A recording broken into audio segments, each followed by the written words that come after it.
Selamat siang semuanya. Kembali lagi bersama kita Podcast Dua Serangkai. Di sini bersama saya Puput Prititasari. dan di sini bersama saya Chelsea Audrey.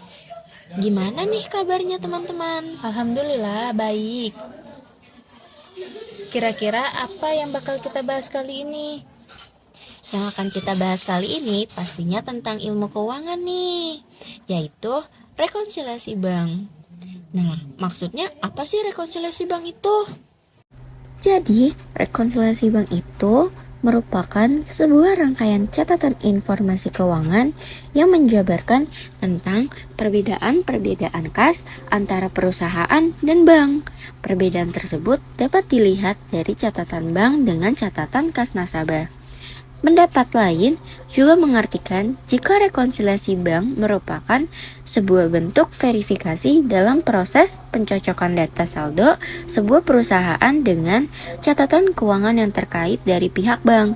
Secara sederhana, rekonsiliasi bank itu didefinisikan sebagai proses penyesuaian informasi catatan keuangan menurut perusahaan dan juga menurut pihak perbankan. Lalu, kapan sebaiknya rekonsiliasi bank ini digunakan? Secara umum, sebuah perusahaan akan melakukan proses rekonsiliasi bank ini selama sekali dalam setiap akhir bulan. Rekonsiliasi bank ini akan dilakukan setelah bank yang bersangkutan mengirimkan laporan bank perusahaan yang berisi saldo awal kas, berbagai jenis transaksi selama 1 bulan, serta saldo akhir kas pada bank tersebut. Namun, untuk mencegah terjadinya resiko buruk pada perusahaan, akan lebih baik jika proses rekonsiliasi bank dilakukan setiap akhirnya. Terus, mengapa diperlukannya rekonsiliasi bank ini? Dan apa sajakah komponen-komponen yang ada di dalam rekonsiliasi bank ini? Mengapa diperlukannya rekonsiliasi bank? Pertama, untuk memastikan adanya kesamaan catatan informasi antara perusahaan dan bank, maka perlu dilakukan proses rekonsiliasi bank. Yang kedua, rekonsiliasi bank juga menjadi pusat kendali atau kontrol dalam setiap penerimaan ataupun pembayaran satu perusahaan. Yang ketiga, untuk mengecek ketelitian dalam setiap pencatatan yang terdapat di dalam rekening kas perusahaan dan catatan di pihak bank. Dan ada 3 komponen yang masuk di dalam rekonsiliasi bank. Yang pertama itu ada deposit in transit atau setoran dalam proses. Yang dimaksud itu ketika uang tunai atau cek yang telah diterima dan dicatat oleh perusahaan ternyata belum dicatat oleh pihak bank yang ditunjuk oleh perusahaan. Nah, deposit in transit ini juga berlaku ketika perusahaan mengirimkan dana akan tetapi memiliki status tertunda dari bank. Lalu, yang kedua itu ada outstanding check atau cek beredar.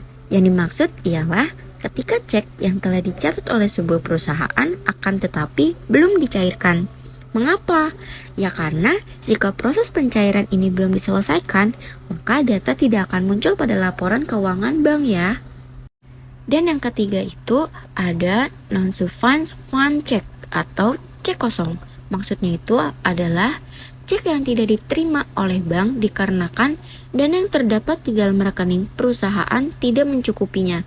Jadi jika kasus ini terjadi, maka bank yang bersangkutan akan tetap mengeluarkan nota debit dengan jumlah ketidakjujuran atau dishonored.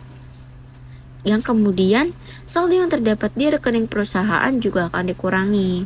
Nah, kalau perusahaan kalian ingin memproses cek ini, maka perusahaan kalian itu wajib mengeluarkan dana atau biaya pemrosesannya. Nah, jadi itu dia pembahasan materi tentang rekonsiliasi bank ini teman-teman. Jika kalian masih ada yang kurang paham dengan materi rekonsiliasi bank ini, kalian bisa komen di bawah, nanti biar aku bisa jawabin satu-satu materi ini yang mungkin kalian kurang pahami. Jadi cukup sekian dari episode kali ini, sampai jumpa di episode lainnya. See you, bye.